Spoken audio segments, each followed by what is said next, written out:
네, 오늘 이제 시편, 이제 지혜 시편, 이제 세 번째 시간입니다. 그러니까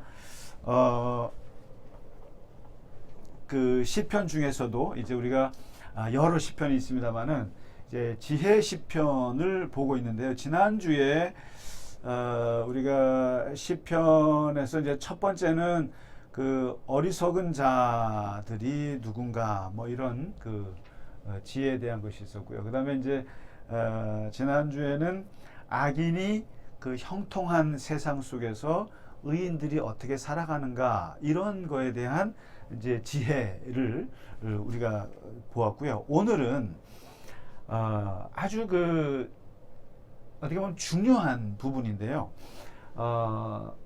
1편, 그 다음에 41편, 그리고 112편, 그 다음에 128편을 한번 보시겠습니까? 여기 네 편인데 이제 이 편은 뭐냐면 복이 있는 사람에 대한 겁니다. 복에 대한 지혜예요. 그러니까 복 있는 사람은 이런 사람인데 이런 사람들은 하나님께서 이러하게 지켜주시고 복을 주신다 이런 거거든요. 그래서 이 시편에서 말하는 이 복에 대한 지혜는 이제 창세기에 아브라함에게 했던 그 복, 그리고 신명기에 나와 있는 모세가 선포했던 복이 있지 않습니까? 신명기에 그 복 아시죠? 어떤 복인지. 들어와도 복 받고 나가도 복 받고 광주리가 복 받고 떡반죽 그릇이 복 받고 이런 내용이에요. 그러니까 너무너무 재밌고 신나는 복들인데 그게 다 뭐냐면 물질의 복이고 자식의 복이고 명예의 복이고 그야말로 다 이런 복이거든요. 그러다가 그 창세기에서 모세오경에서 배웠던 그 복하고 갑자기 산상수훈에서 예수님이 하시는 팔복하고는 이게 질적으로 너무 다른 거예요. 그렇잖아요? 모세나 아브라함은 완전히 만질 수 있는 복이고 예수님은 만질 수 없는 복이란 말이죠. 그런데 바로 이 창세기에 있는 그 모세오경에 있는 복과 예수님 복 사이에 중간적인 게 바로 이 시편의 복이에요. 이 시편의 복인데 이제 이 시편에서 잘 들여다봐야 되는 게 이제 복 있는 사람은 이게 지금 다 있어요. 그러니까 보이지 않는 복과 보이는 복이 다 섞여 있어요. 시편에서는. 이제 그럼 보시죠. 그리고 이 복이라는 게 이제 한 가지 우리가 이제 중요하게 좀 꼭 잊지 마셔야 될 게 아마 제가 항상 우리가 신년 미리 얘기하면 안 되는데 우리가 신년 새해를 시작할 때는 항상 복으로 출발합니다. 이게 블레싱 하거든요. 이렇게 하나님의 복을 얘기하는데 하나님이 우리를 이렇게 그 인도하시는 아주 큰 두 가지 축이 있어요. 두 가지 날개가 있는데 하나가 구원의 날개예요. 하나가 구원의 날개고 하나가 복의 날개입니다. 이 두 가지 날개가 있어요. 그러니까 하나님께서 이게 우리를 구원하셔 놓고 가만히 놔두질 않고 이 구원받은 사람들이 유지가 돼야 되는데 유지가 되려면은 하나님께서 또 거기에 대한 필요한 복을 주셔야 돼요. 이게 뭐냐면 만나를 주시고 메추라기를 주시고 먹을 걸 주시고 일용할 양식을 주시고 이렇게 해서 먹고 살게끔 해주는 게 이게 복이거든요. 그러니까 이게 구원만 있어도 안 되고 복만 있어도 안 돼요. 그러니까 구원받지는 못했는데 복만 있다고는 세상 복이죠. 그런데 구원은 해놓고는 하나님께서 아무런 복을 주지 않으면 이것도 그거죠. 그러니까 우리가 뭘 구하냐면은 하나님 우리를 구원하여 주시옵소서. 그다음에 하나님 우리에게 복 주시옵소서. 이게 나쁜 것이 아니라 이 두 가지 공통점이 있어요. 공통점이 뭐냐면은 다른 게 아니라 전부 다 하늘에서 내려오는 거예요. 이게 구원과 복은 하늘이 주셔야만 받을 수 있는 게 구원이고 복이지 절대로 이것은 인간적인 노력으로 될 수 있는 게 하나도 없는 거예요. 사실상. 그래서 우리가 저 사람 복이 있다 그러면은 저 사람이 뭐 어유 저 사람이 얼마나 노력을 많이 했는데 노력을 많이 해서 복을 받은 거야 이렇게 말하지 않잖아요. 이게 사람이 좀 모질이 모자란데 모자라 보이고 사람이 좀 멍청해 보이는데도 이상하게 그 사람은 무슨 참 복이 있어. 그럴 때는 뭐냐면 그 사람의 노력과 수고와 실력과 상관없이 뭔가 하늘에서 주는 운 같은 거라는 거죠. 세상에서는 운 같은 거라고 얘기하는데 참 행운아야 라고 얘기한단 말이죠, 사람들이. 근데 그 말은 행운아나 복이나 공통점이 바로 하늘에서 주는 일방적인 거거든요. 그러니까 저 사람은 뭘 믿고 저렇게 잘 사나? 참 복이 있네 이런단 말이에요. 복이 있네 라고 한 말 속에는 저 사람의 노력으로 된 게 아니네 이런 뜻이 있어요. 그런 게 있습니다. 그러니까 하나님이 주신 일방적인 건데, 아무튼 그 복에 대해서 그럼에도 불구하고 이제 시편에서는 그래도 복 있는 사람이 있다라는 거예요. 복 있는 사람의 조건이 있다라는 거예요. 그냥 아무런 그냥 뭐 복은 그냥 하늘에서 뚝 떨어지는 거야 이런 것만은 아니라는 거예요. 아니고 사람은 그래도 복을 받을 만한 그게 있는데, 이제 우리가 1편은 지난번에 봤습니다만은 복 있는 사람은 하고 시작을 해서 두 가지를 얘기했잖아요. 하나가 뭡니까? 그 자리를 잘 잡는 사람이죠. 쉽게 말하면 자리. 그러니까 오만한 자의 자리, 악한 사람들, 그 다음에 뭐죠 또?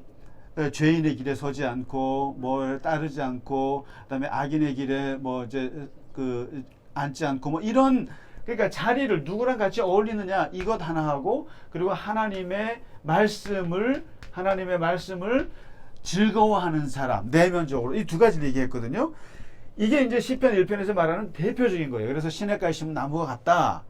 복 있는 사람은 외적으로는 사람들과 누구랑 잘 어울리느냐라고 하는 이 환경적인 것이 있고, 그 다음에 하나님의 말씀을 늘 주야로 묵상하고 즐거워하고 기뻐하는 이런 내면에 하나님을 향한 것이 있다. 이런 사람이 시냇가에 심은 나무 같은 복 있는 자다라고 1편은 얘기하고요. 그 다음에 이것만 있는 것이 아니라 오늘 41편을 한번 보시죠.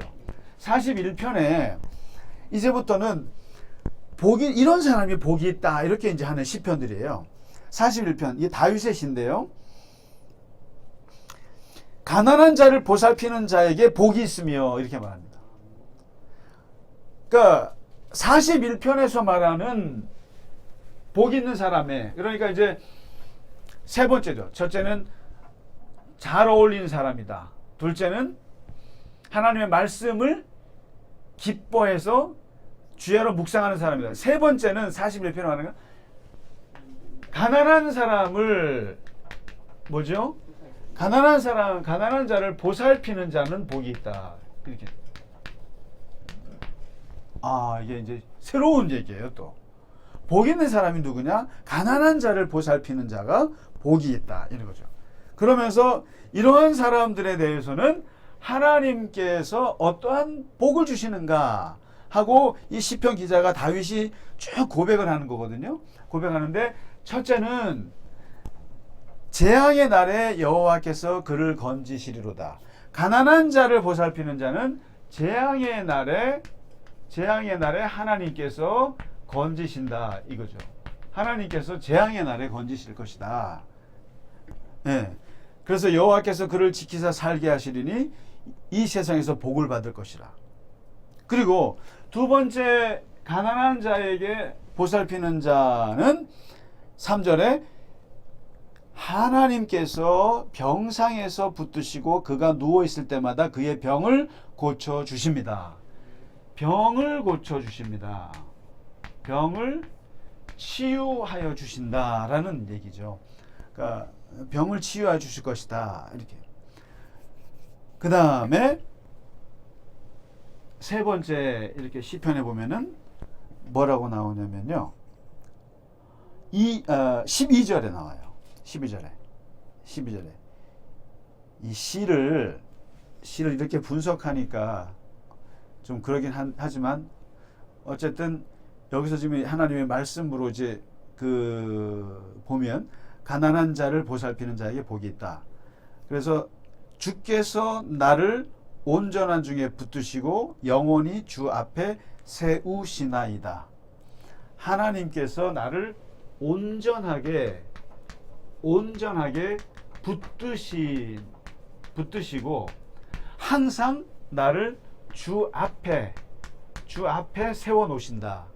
이걸 이제 라틴어로 코람 데오라고 하는 멋있는 말이 있어요. 하나님 앞에서 하나님 앞에 섰다는 얘기는 심판이기도 하지만 하나님의 보호하심이거든요. 그래서 이 41편의 이 지혜 시편은 가난한 자를 보살피는 자가 복이 있다. 그들은 재앙 중에 하나님이 건지실 것이고 병을 치유해 주실 것이고 온전히 하나님께서 붙드셔서 주 앞에다가 딱 놓고 지켜주실 것이다. 이렇게 얘기를 합니다. 그러니까 이제 시편에서는 복 있는 사람은 교만한 자들이랑 어울리지 말아야지. 좋은 사람들이랑 어울리는 게 중요하지. 그리고 내가 하나님 말씀을 기뻐해야지. 세 번째는 가난한 자를 보살피는 자. 복이 있으리라. 그렇습니다. 근데 요게요, 이렇게 보셔야 될 겁니다. 그러면은, 자선 사업하고 또,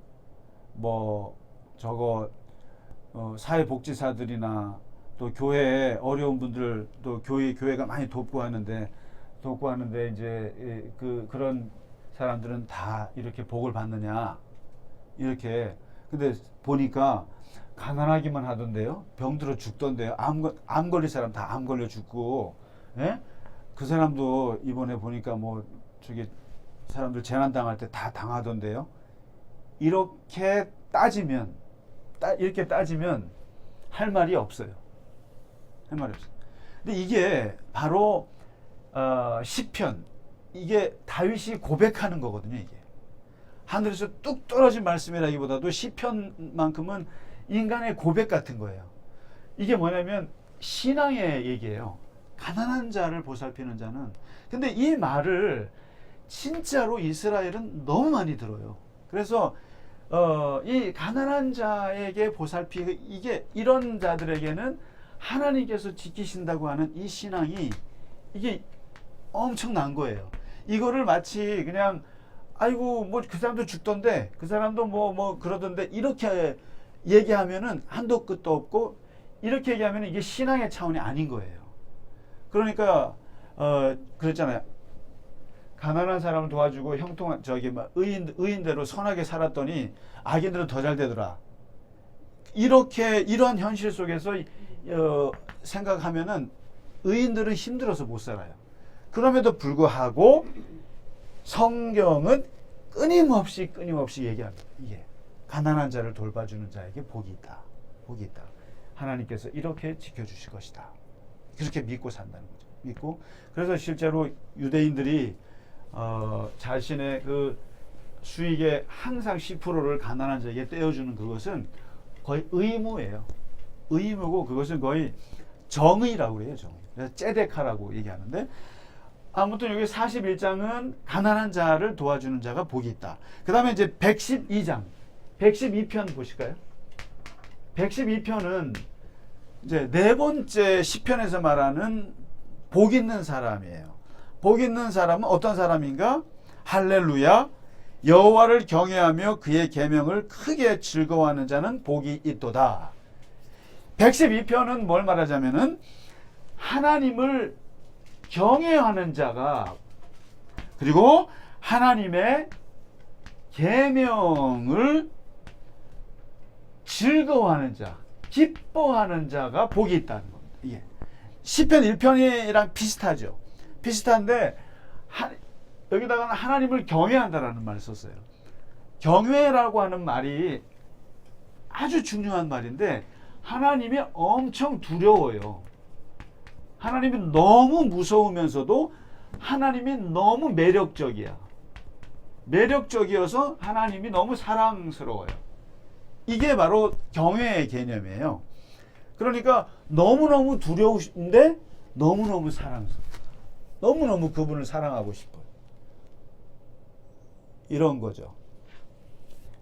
그러니까 다가가기는 두려운데 막 안고 싶고 너무나 더 가까이 가고 싶은 그게 이게 하나님 경외거든요. 그러니까 이게 참 이게 사람도 이래야 되는데 어느 정도 이렇게 좀 두려우면서도 그러면서 사랑하는 게 제일 좋죠. 근데 이제 바로 하나님을 경외하는 사람, 그다음에 하나님의 계명을 기뻐하는 자들에게는 복이 있다. 이러면서 이제 하면은요. 요게 빠졌다. 이런 사람들은 이렇게 얘기합니다. 어떤 복을 받느냐라고 얘기하는데 이런 하나님을 경외하는 사람들은 이런 사람들이라는 거예요. 정직하더라는 거죠. 이 사람들이 정직하고, 그리고 이런 사람들은 은혜를 베풀 줄 알고 그리고 재물을 가난한 사람들에게, 빈궁한 사람들에게 나누어 주는 사람들이라는 거예요. 여기 보면은 여호와를 경외하고 하나님의 계명을 즐거워하는 사람들이 어떤 사람들이냐? 정직한 사람들이다. 그리고 은혜를 베풀 줄 아는 사람들이다. 그리고 재물을 빈궁한 사람들에게 나누어 주는 사람들이더라는 거예요. 이런 사람들은 하나님께서 어떻게 해주시는가 봤더니만, 첫째, 후손들이 잘 되더라는 거예요. 자손들이 강성하게 하신다. 그리고 두 번째로는 이런 하나님을 경외하고 이런 사람들은 흑암 중에서도 빛을 비춘다. 이거죠. 그러니까 재앙 중에서도 살아난다는 얘기죠. 다 안 될 때 이 사람은 된다는 얘기고, 어두운 세상 속에서도 빛 같은 사람들이 있는 거죠. 그리고 세 번째, 흔들리지 않게 한다. 흔들리지 않는다. 이 사람들은. 그리고 너무너무 구체적이죠. 네 번째, 흉한 소문들, 나쁜 소문들이 막 들려올 때 그런 소문들에 두려워하지 않는다. 어떤 소문들이 나도 두려워하지 않고, 이게 참, 그러니까 마음이 강하다는 거죠. 사람이 쉽게 말하면 막 집사님 막 욕해 보세요. 막 댓글 달아서 막 하면은 그럼 막 죽잖아요. 막 댓글에 사람들이. 근데 그런 거에 두려움 없이, 이거는 보통 심장이 아닌 거죠. 그런 거죠. 그 다음에 무엇보다도 다섯 번째는, 하나님을 경외하고 하나님의 계명을 지켜 기뻐하는 사람들은 원수들의 보응을 보리라. 이게 뭐냐면,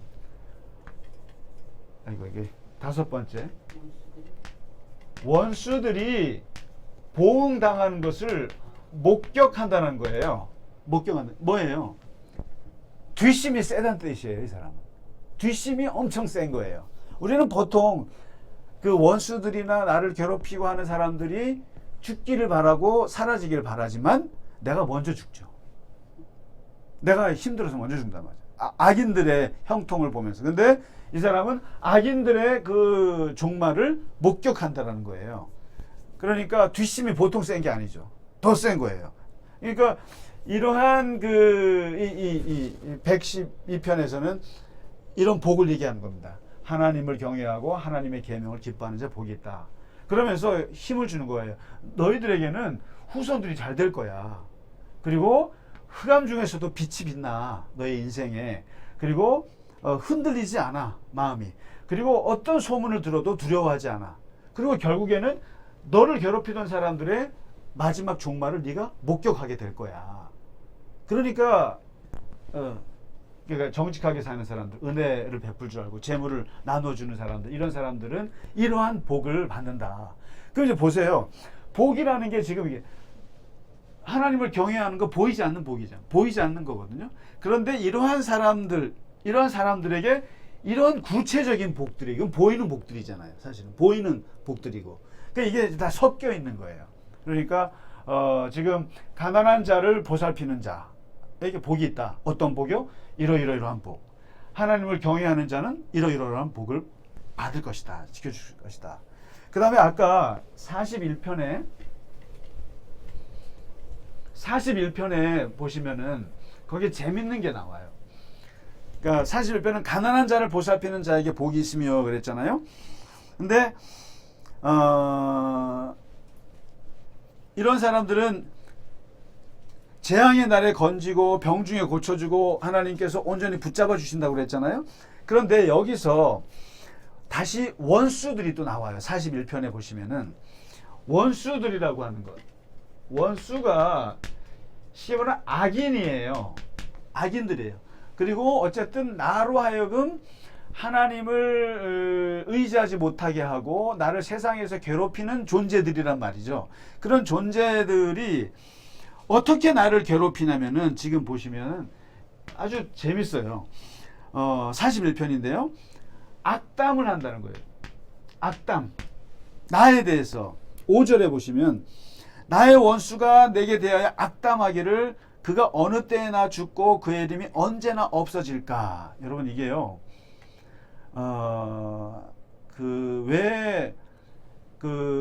우리가 영화나 드라마나 사극이나 이렇게 보면은 지금도 그렇지만 이 권력자들이 왜 죽이겠어요, 서로가?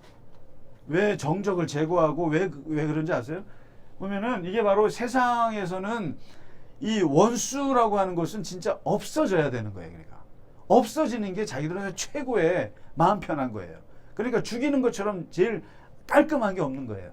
전쟁의 본능이나 또 살인의 본능 같은 경우는 이게 다 정적을 제거함으로써.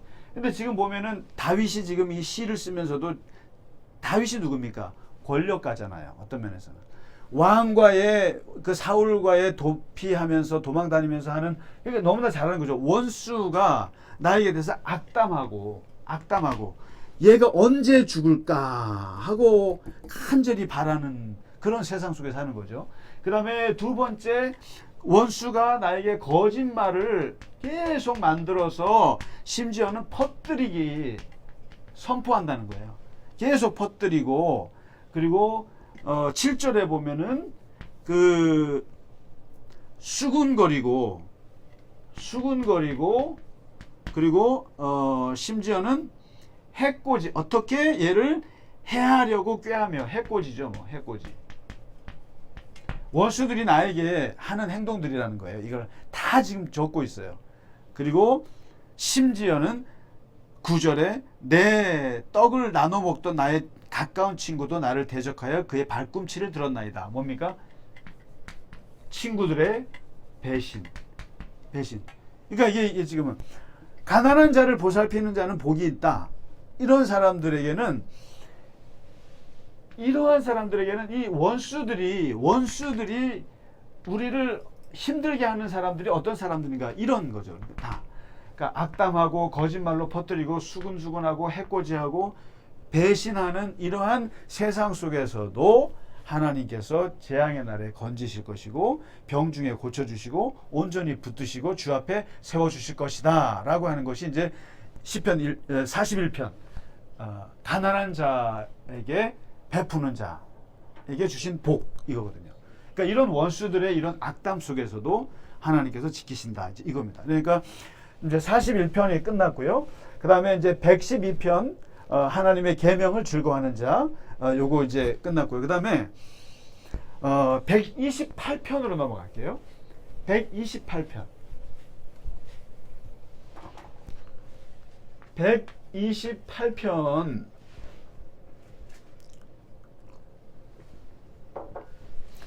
128편은 이제 이렇게 성전에 올라가면서 부르는 노래인데, 이것도 이제 복 있는 자예요. 복 있는 자인데 128편에서 말하는 복 있는 사람은 앞에 112편하고 비슷해요.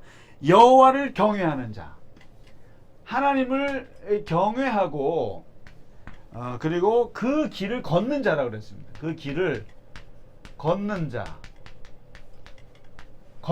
하나님을 경외하고 그 길을 걷는 자. 앞에는 하나님을 경외하고 그 계명을 즐거워하는 자라 그랬잖아요.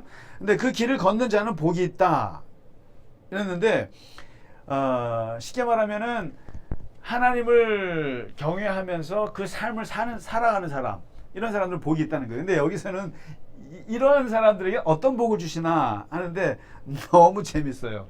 보실래요? 128편 재밌습니다. 뭐냐면은 수고한 대로 먹게 될 것이다. 수고한 대로 열매를 걷게 될 것이다. 이런 사람들. 이거. 아니 그럼 수고하면 당연히 열매를 먹지 그러면 안 먹나? 그렇잖아요. 이게 무슨 복이야. 아니 열심히 일했으면 당연히 거기다가 월급 주는 거 맞는 거 아니야? 그게 뭐 무슨 복이야. 근데 현실적으로 수고해도 열매를 못 먹는 이상한 경우가 우리가 삶에서 너무 많다라는 거예요. 사람이 수고해서 열매를 맺을 수만 있으면은 그거 엄청난 복이에요. 그러니까 한 달 열심히 일해서 거기에 적당한 월급을 받는다는 것은 그건 큰 축복이에요. 회사에서 월급 안 주는 경우도 많거든요. 그러니까 내가 뭔가 사업을 열심히 했어요. 열심히 해서 거기에 대해서 돈을 벌면 그 진짜 큰 축복이에요. 그런데 그렇게 해도 안 되는 경우가 너무 많기 때문에 이 복이라는 게 수고한 대로 열매를 먹게 될 것이다. 복을 받는 거죠. 그 다음에 두 번째, 네 집안의 너의 아내는 결실한 포도나무요. 참 멋있죠. 포도나무요. 너의 자식들은 네 식탁에 둘러앉은 너희 자식들은 감람나무 같다. 감람나무다. 감람나무 같다. 그러니까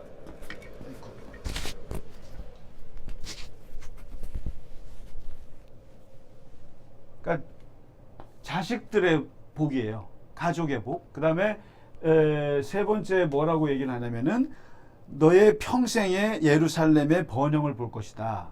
평생의 예루살렘, 네가 살고 있는 이 예루살렘의 번영을 볼 것이다. 살렘의 번영을 볼 것이다. 그리고 뭐라고 얘기하냐면은 자식의 자식을 볼 것이다. 뭡니까?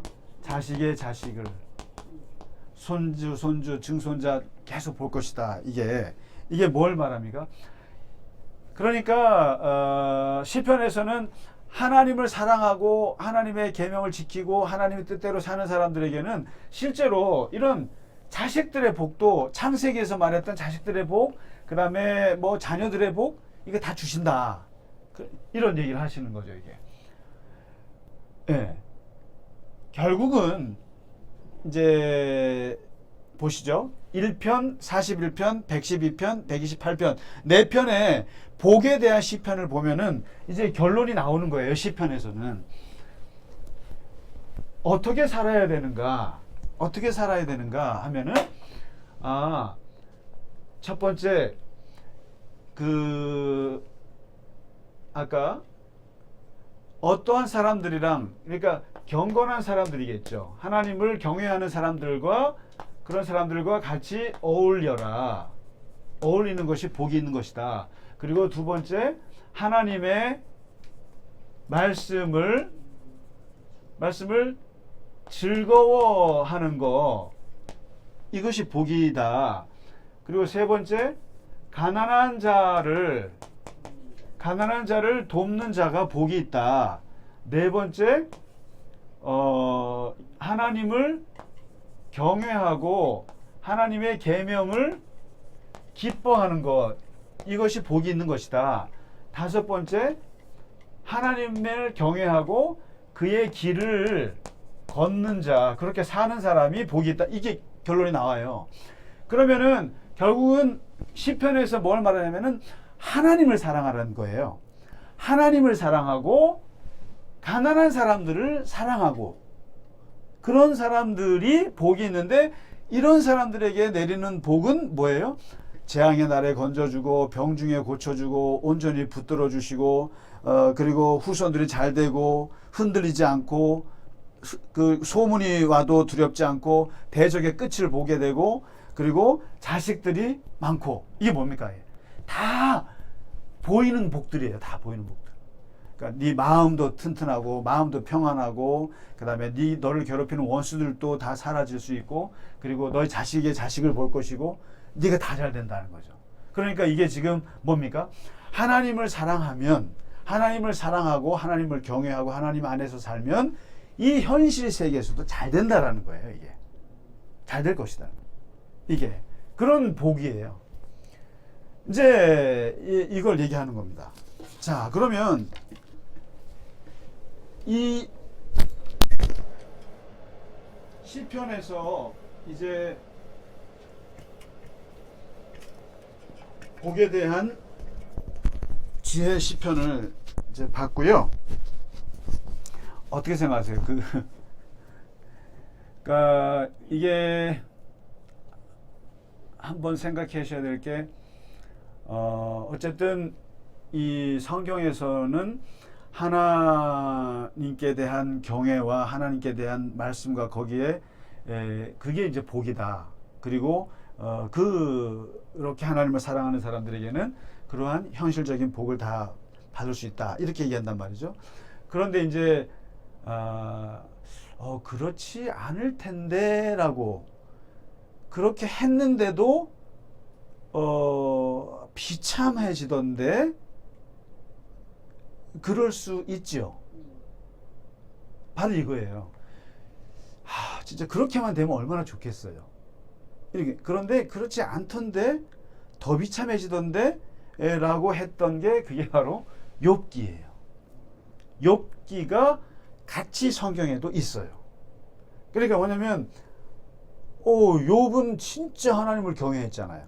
진짜 하나님께 예배 잘 드리고 가난한 사람들 정말 잘 도와줬거든요. 부자였지만. 그런데 그가 자식들이 죽고 병 잃고 온갖 재산들 다 잃는 그런 고난을 당하는 건 뭐냐? 이게 바로 성경의 위대한 부분이에요. 우리는 하나님을 사랑하면 복을 받는다라고 이렇게 배우지만 그러나 세상 살다 보면은 진짜 하나님을 사랑하고 했던 사람들은 다 순교하기도 하고 세상에서 버림받던데요. 이건 어떻게 된 거예요? 이것도 같이 있어요. 이게요. 그러니까 생각을 이게 넓게 할 수 있는 거죠. 이게 복에 대해서.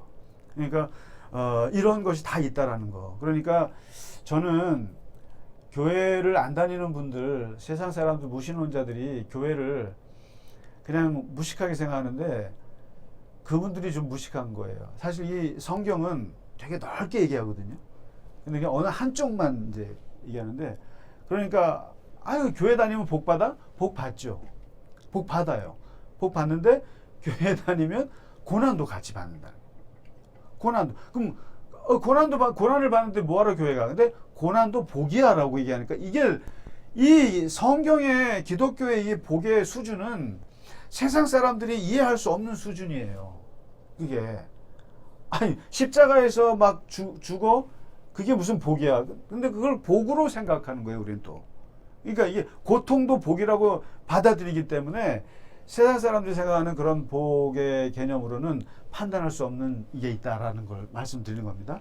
자, 그리고 이제 하나만 더 하고 마치겠습니다. 127편에 이게 이제 요거는 복은 아닌데 아주 재밌는 시편이라 말씀드려요.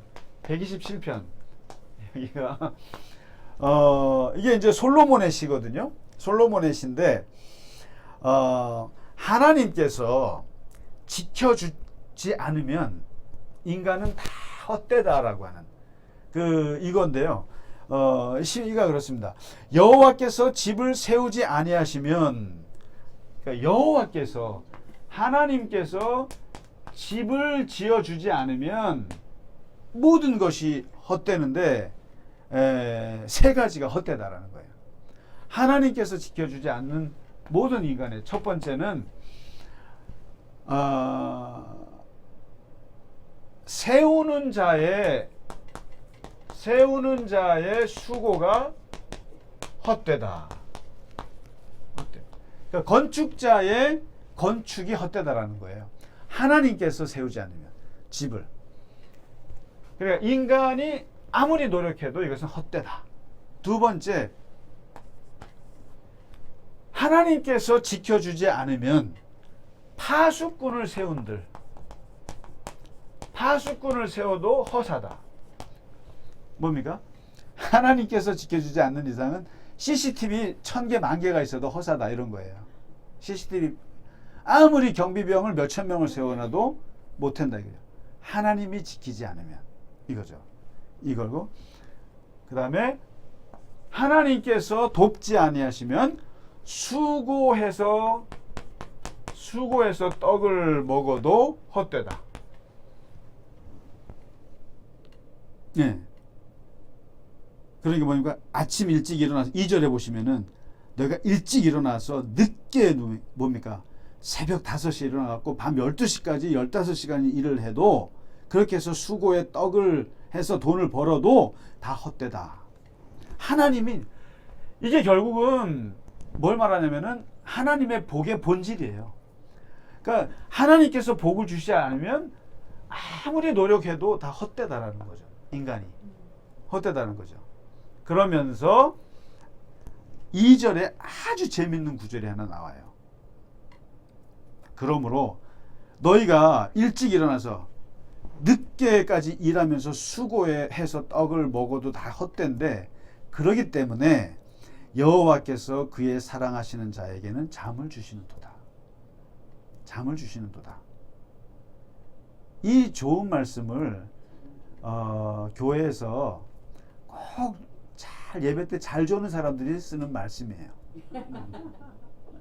꼭 집사님 왜 이렇게 예배 때 주무세요? 그러면 목사님 하나님께서 저를 너무 사랑하시나 봐요. 하나님께서는 너무 사랑하셔갖고 여기 시편 127편 2절을 보세요. 뭐냐면 여호와께서 그의 사랑하는 자에게 잠을 주시는도다. 예배 때마다 예배 때마다 하나님께서 저를 너무 사랑하셔갖고요. 예배 때마다 찾아오셔갖고 저에게 잠을 주세요. 저를 너무 사랑하셔갖고요. 어쩌면 좋아요. 그러면 예배 때 눈 똑바로 뜨고 쳐다보는 사람들은 하나님께서 사랑하지 않는 사람들인가. 근데 어쨌든 근데 저도 그렇게 생각해요. 그분의 말이 맞다고 생각해요. 그래도 예배 집에서 자는 것보다 저는 예배당에서 자는 게 훨씬 좋다고 봐요.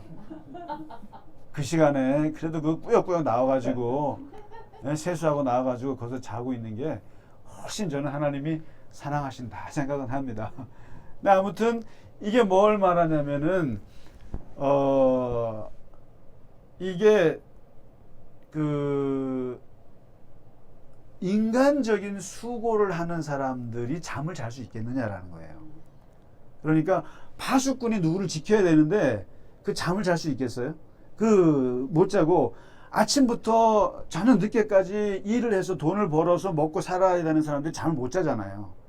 그러니까 이게 뭐냐면 여호와께서 지켜주신다라고 하는 것은 그만큼 인간에게 평안함을 준다는 거죠. 그냥 내가 자도 내일 일거리도 많고 할 일도 많고 돈도 벌어야 되는데 잠을 채워. 내일 정말 전쟁이 나고 정말 부도가 나고 망하기 직전인데도 잠을 자. 이건 뭐예요?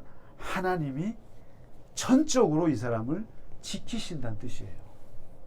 그렇지. 왜냐하면 자기가 지켜야 되는 사람은 잠을 못 자요. 내가 뭘 지켜야 돼. 건축을 세워야 되고 내가 돈을 벌어야 되고 내가 뭘 계획을 해야 되는 사람들에게는 잠을 못 자는데 하나님의 복이 있는 사람들은 뭐냐면 잠을 잘 자요. 잠을 잘 자요. 잠을 잘 자죠. 이게 불면증이라는 게 왜 오겠어요? 이게 뭐 이게 그 신체적인 컨디션 때문에도 있지만 대체로 정신적인 거잖아요. 걱정이죠. 불안, 강박, 뭔가에 이거죠. 이게 뭐냐면 이게 여호와께서 집을 세우지 아니하시면 여호와께서 지켜주지 아니하시면 이게 그러니까 하나님이 나를 지켜주시니 뭐 하나님이 나를 뭐 그냥 지켜주셔. 난 몰라. 난 졸려 그냥. 난 잘래. 이게 되게 극단적인 표현 같지만 이게 복이라는 거죠. 진짜 복이죠. 너무 잠이 잘 와 나는. 걱정이 안 돼. 왠지 몰라. 걱정해야 되는데 왜 나 이렇게 걱정을 안 하지? 잠만 오지? 근데 여기 보면 여호와께서 그의 사랑하신 자에게 잠을 주시도다. 걱정하지 말고 자. 걱정하지 마. 신경 쓰지 마. 내가 파수꾼이 되어줄 거고 내가 네가 수고 굳이 그렇게 안 해도 내가 먹을 거 줄 거고 내가 알아서 할게. 너는 자. 근데 이게요.